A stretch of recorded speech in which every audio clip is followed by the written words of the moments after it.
किसी ने ठीक ही कहा है कि मैं हर किसी के लिए अपने आप को अच्छा साबित नहीं कर सकता हूँ। किसी ने ठीक ही कहा है कि मैं हर किसी के लिए अपने आप को अच्छा साबित नहीं कर सकता हूँ, लेकिन उनके लिए बेहतरीन हूँ जो मुझे समझता है। तो नमस्कार दोस्तों, स्वागत है आप सभी का अपना चैनल न्यू क्लासेस में। आज का वीडियो क्लास 11 के स्टूडेंट के लिए काफ़ी इंपॉर्टेंट होने वाला है और आज मैं आप लोगों को हिस्ट्री सब्जेक्ट का जो मॉडल पेपर सेट 1 है इसका मैं फुल सॉल्यूशन लेकर के आया हूँ। तो वीडियो काफ़ी इंपॉर्टेंट है आप सभी स्टूडेंट के लिए, तो वीडियो को अंत तक देखिएगा। और इनसे पहले भी मैं काफ़ी सारा वीडियो अपलोड कर चुका हूँ, अगर आप लोग नहीं देखे हैं तो कुछ वीडियो का लिंक मैं नीचे डिस्क्रिप्शन में दे दूंगा और आप लोग कुछ वीडियो जा करके मेरे चैनल के प्लेलिस्ट में जा करके देख सकते हैं। बहुत सारा वीडियो पहले से अपलोड है और हर वीडियो का नोटिफिकेशन अगर आप लोगों के पास में नहीं पहुंच रहा है तो कोई बात नहीं, आप लोग मेरे चैनल में जा करके देख लीजिए। ठीक है, बहुत सारा वीडियो पहले से अपलोड है और काफ़ी सारे स्टूडेंट नए होंगे, तो आप लोगों को कैसे पता चलेगा कि मैं रेगुलर वीडियो अपलोड करता हूं और आप लोगों के लिए ही अपलोड करता हूं। तो आप लोग चैनल को सब्सक्राइब करके साथ ही बेल आइकन को जरूर दबा लीजिएगा। ठीक है, तो चलिए यहाँ जो पहला प्रश्न है, पहला प्रश्न आप लोग देख लीजिए और हर क्वेश्चन आंसर को आप लोग लिख करके रखिएगा, नोट करके रख लीजिए, क्योंकि आप लोग बार बार वीडियो तो नहीं देख सकते हैं, इसलिए आप लोग एक ही बार वीडियो को देख लीजिए और हर क्वेश्चन आंसर को आप लोग लिख करके रख लीजिए। ठीक है, तो यहाँ जो पहला प्रश्न दिया हुआ है देख लीजिए कि विश्व की प्राचीनतम सभ्यता कौन सी है, और काफ़ी इंपॉर्टेंट सवाल है। अगर कहा जाए तो 2023 का जो है ना वो काफ़ी वायरल क्वेश्चन है। ठीक है, 2023 का काफ़ी वायरल क्वेश्चन है, आप लोग बिल्कुल भी याद रखिएगा कि विश्व की प्राचीनतम सभ्यता जो है ना वो मेसोपोटामिया को कहा जाता है। ठीक है, किसे कहा जाता है? तो मेसोपोटामिया को कहा जाता है। और अगला प्रश्न भी नोट करके रखिएगा कि मेसोपोटामिया की आरंभिक सभ्यता कौन सी थी? तो मेसोपोटामिया की आरंभिक सभ्यता सुमेर सभ्यता को कहा जाता है। इतना आप लोग याद रखिए। और आगे देख लीजिए कि मेसोपोटामिया की सभ्यता किस नदी के किनारे विकसित हुई है? तो याद रखना है आप लोगों को, दजला और फरात नदी के बीच में विकसित हुआ है। इसीलिए यहाँ पर इसका जो राइट आंसर होगा ना, यहाँ पर देख लीजिए, यहाँ पर मैं अलग से आप लोगों के लिए लिख दिया हूँ कि देख लीजिए क और खो दोनों उत्तर इसका राइट आंसर होगा। ठीक है, आप लोग याद रखिएगा।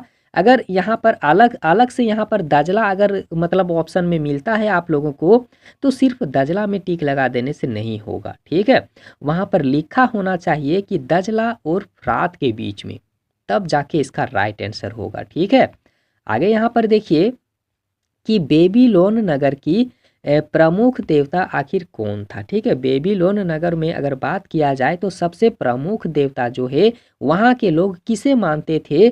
तो मरदुक को मानते थे। इतना आप लोग याद रखिए। और अगला प्रश्न देख लीजिए कि मेसोपोटामिया की लिपि क्या थी? तो मेसोपोटामिया की जो लिपि है वहाँ पर कीला अक्षर लिपि चलता था। कैसा? कीला अक्षर लिपि चलता था। और आगे देख लीजिए कि मेसोपोटामिया में युद्ध एवं प्रेम की देवी को क्या कहा जाता है? तो उसे इनन्नी कहा जाता है। ठीक है, अगला प्रश्न देखिए जो 7 नंबर का प्रश्न है कि असुर बेनीपाल कहाँ के शासक थे? तो असुर बेनीपाल जो है ना वो असीरिया के शासक हैं। और यहाँ पर अगला प्रश्न भी नोट करिए कि मेसोपोटामिया की ऊर देवता किससे संबंधित थे?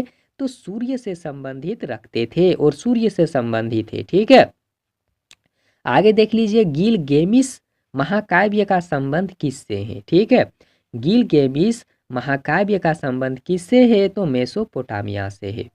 अगला प्रश्न नोट करिए और देखिए, अगर वीडियो को आप लोग अंत तक देख लेते हैं ना तो ऐसा एक भी प्रश्न नहीं रहेगा कि आप लोगों को याद ना हो। ठीक है, बस आप लोग अंत तक वीडियो को देख लीजिए और हर एक क्वेश्चन आंसर को आप लोग लिखने की कोशिश कीजिए। ठीक है, तो यहाँ पर देखिए कि जिगुरात का संबंध निम्नलिखित में किससे था? ठीक है, तो जिगुरात का संबंध जो है ना वो मंदिर, इसका राइट आंसर होगा। और काफ़ी सारे स्टूडेंट जो है ना यहाँ पर कंफ्यूजन में पड़ते हैं कि सर मंदिर कैसे होगा, जिगुरात का संबंध मंदिर कैसे होगा? तो आप लोग याद रखिएगा जिगुरात का संबंध जो है ना वो मंदिर को भी कहा जाता है। ठीक है, जिगुरात का मतलब जो होता है ना वो मंदिर से भी रिलेटेड है, इतना आप लोग याद रखिएगा। ठीक है, आगे देख लीजिए। अगला जो यहाँ पर प्रश्न है कि कौन सा साम्राज्य 3 महाद्वीपों एशिया, अफ्रीका और यूरोप तक विस्तृत था। तो इसका राइट आंसर जो होगा ना, इसका राइट आंसर होगा रोमन साम्राज्य भी होगा और ईरानी साम्राज्य होगा। मतलब इस यहाँ पर देखिए ए और बी जो है ना दोनों इसका राइट आंसर होगा। ठीक है, आगे देख लीजिए कि रोम किस नदी के किनारे बसा हुआ है। तो टाइबर नदी के किनारे रोम जो है वो बसा हुआ है। ठीक है, अगला नोट करिए कि यहाँ पर दिया हुआ है रूस की आरंभिक निवासी किस प्रजाति के हैं। तो एट्यूस्कन प्रजाति के हैं, इतना आप लोग याद रखिए। और आगे देख लीजिए कि रोम का पहला सम्राट कौन था। तो अगस्टस सीजर था। ठीक है, और कुस्तुनतुनिया नगर की स्थापना किसने किया था। काफ़ी इंपॉर्टेंट सवाल है कि कुस्तुनतुनिया नगर की स्थापना जो है ना वो कॉन्स्टेंटाइन ने किया था। और आप लोगों के लिए तो काफ़ी इंपॉर्टेंट है, बिल्कुल हर क्वेश्चन आंसर को आप लोग लिख करके रखिएगा। ठीक है, और आगे देखिए रोमन साम्राज्य का प्रसिद्ध चिकित्सक था। तो रोमन साम्राज्य का जो प्रसिद्ध चिकित्सक बने डॉक्टर है ना वो होगा गेलन। क्या है, तो उनका नाम है गेलन, आप लोग याद रखिएगा। और आगे देख लीजिए कि ग्लेडिएटर किन्हें कहा जाता था। ठीक है, ग्लेडिएटर जो है किन्हें कहा जाता था। तो योद्धाओं मतलब योद्धा के जो गुलाम पहलवान होते हैं। ठीक है, ठीक है, तो उन्हें कहा जाता था ग्लेडिएटर, आप लोग याद रखिए। और अगला जो प्रश्न है ये नोट करिए कि रोम साम्राज्य की प्रमुख भाषा क्या थी।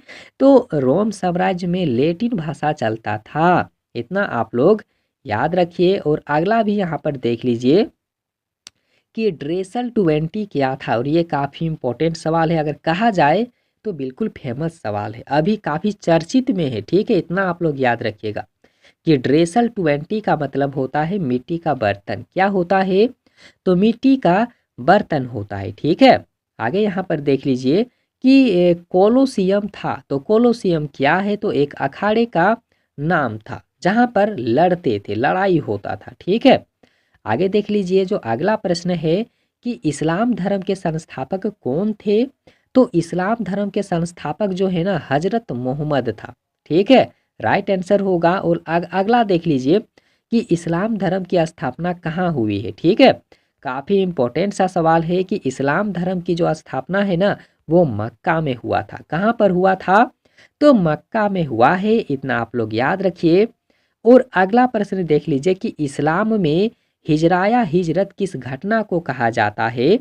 तो मोहम्मद साहब द्वारा मक्का से मदीना जाने को हिजराया हिजरत कहा जाता है, आप लोग याद रखिएगा। ठीक है, आगे देख लीजिए कि पहले खलीफा कौन बने हैं। तो पहले खलीफा होगा अबू बकर। ठीक है, पहले खलीफा कौन होगा, तो अबू बकर होगा। ठीक है, इस्लाम धर्म के संस्थापक हजरत मोहम्मद साहब का अरब कबीले की इस जाति से संबंधित है। मतलब जी देख लीजिए जो इस्लाम धर्म के संस्थापक है ना हजरत मोहम्मद, तो आखिर जो है ना वो किस कबीले से किस कबीले के जाति से संबंधित है।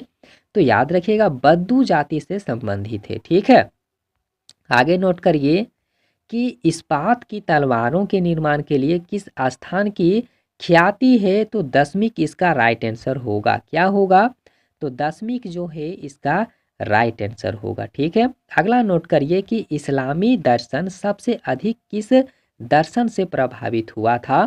तो यूनानी दर्शन से सबसे ज़्यादा प्रभावित हुआ है।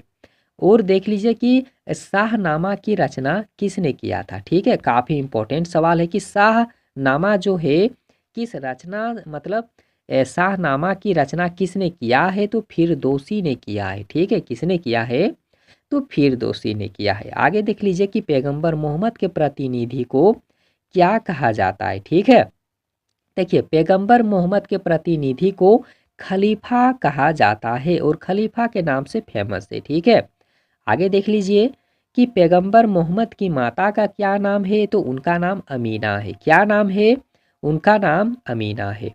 फ्यूड का शाब्दिक अर्थ क्या होता है? तो सामंत इसका राइट आंसर होगा। आगे देख लीजिए कि 5 क्या है, ठीक है। 5 जो है, 5 का मतलब क्या होता है? तो 5 का मतलब जागीर होता है, ठीक है। आगे यहाँ पर नोट करिए कि सर्प किसे कहा जाता है। काफ़ी इंपॉर्टेंट सा सवाल है कि सर्प जो है उसे भूदास को कहा जाता है, मतलब भूदान को कहा जाता है, ठीक है। सर्प का मतलब क्या होता है? तो भूदान होता है, आप लोग याद रखिए। आगे देख लीजिए कि सामंती समाज नामक पुस्तक के लेखक कौन है? तो मार्ग ब्लॉक इसका राइट आंसर होगा। और देख लीजिए सामंतवाद की छोटी इकाई क्या थी? सामंतवाद की अगर सबसे छोटी इकाई की बात किया जाए तो नाइट ही होगा। अगला देख लीजिए सामंती व्यवस्था के शिखर पर कौन था? तो सामंती व्यवस्था के शिखर पर राजा जो हैं वो खड़े होते हैं, ठीक है। आगे देख लीजिए कि नाइट किसे कहा गया है? तो नाइट देख लीजिए घुड़सवार योद्धाओं को कहा जाता है। और आगे देख लीजिए बड़ी सामंत के घर को क्या कहा जाता है? ठीक है, बड़ी सामंत के घर को क्या कहा जाता है? तो मेनर कहा जाता है। इतना आप लोग याद रखिएगा। और अगला जो प्रश्न है कि पोपलियो तृतीय ने किसे पवित्र रोमन सम्राट बनाया है? तो चार्ल्स मार्टेल को बनाया था। इतना आप लोग याद रखिएगा। और इस वीडियो का बिल्कुल अंतिम प्रश्न है आप लोग देख लीजिए जो 40 नंबर का प्रश्न है, ठीक है, कि ईसाई धर्म का प्रथम पोप किसे माना जाता है? प्रथम पोप यहाँ पर होगा, इस तरह से पोप नहीं, प्रथम पोप होगा। इतना आप लोग याद रखिएगा, ठीक है। तो ईसाई धर्म का प्रथम पोप किसे माना जाता है? तो ग्रिगोरी को माना जाता है। तो ये था आप लोगों के लिए इम्पोर्टेंट सवाल। और इसके बाद में भी हम काफ़ी सारा वीडियो आप लोगों के लिए अपलोड करेंगे। तो आप लोग चैनल को सब्सक्राइब करके साथ ही बेल आइकन को ज़रूर दबाइएगा।